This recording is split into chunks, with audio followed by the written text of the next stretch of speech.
Okay, this is the electric service drop into the house, and it's in the trees. Trees are not supposed to be touching it. And then we have a drip loop, and that's an acceptable drip loop.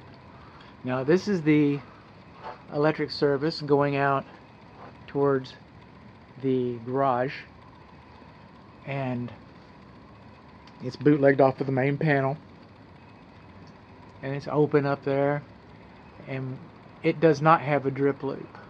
See, the water comes down and drips off of the loop. There's nothing that's going to cause the water to behave in such a way with this arrangement right here. And then this service drop again is in the trees.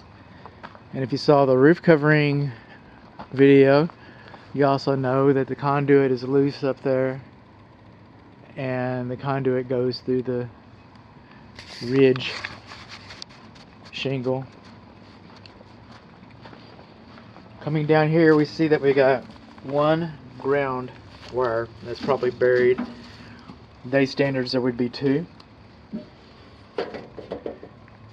Coming inside of here, we see that we got 125 amp service. If I'm not mistaken, Dalles requires 150 as a minimum. Okay. Our neutral should be wrapped with white tape. Now, if you don't know that's the neutral, you don't belong in this cabinet. I get that. And we come down here, our condensing unit is properly fused, but we got a white hot. Okay, so that should be wrapped with black tape. If you don't know that's hot, you don't belong in this cabinet. I get that. The wires should not be in direct contact with the cabinet. They should not extend out any farther than these. That's pretty common, but they shouldn't be.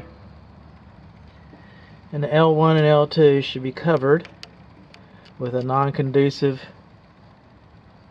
material, and when this cabinet was installed, probably not the case. Again, we got a single ground. 2 grounds are required, and I'm not seeing in here. I'm not seeing the bonding location. The tops and sides of the meter box and the main service disconnect should be sealed to help prevent moisture from getting back behind the units. Okay. Then over here it just says AC. It says AC up at the top.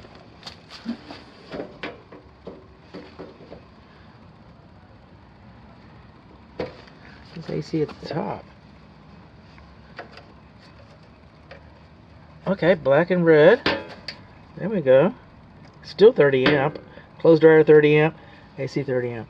You know what we don't have here is we do not have GFCI on the clothes dryer.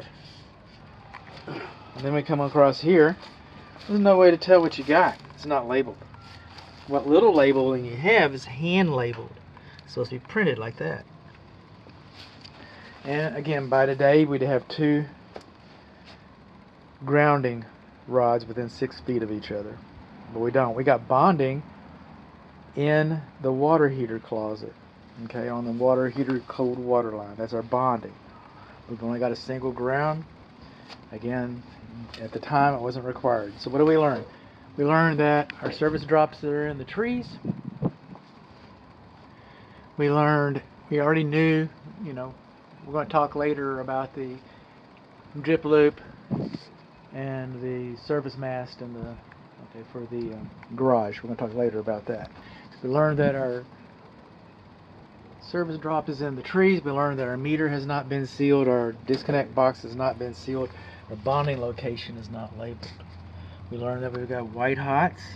We've learned that our wires are touching the panel cover. We learned that it's 125 amps. We learned that we do not have our main neutral wrapped with white tape. We learned that the white hot for the clothes dryer is not wrapped with black tape.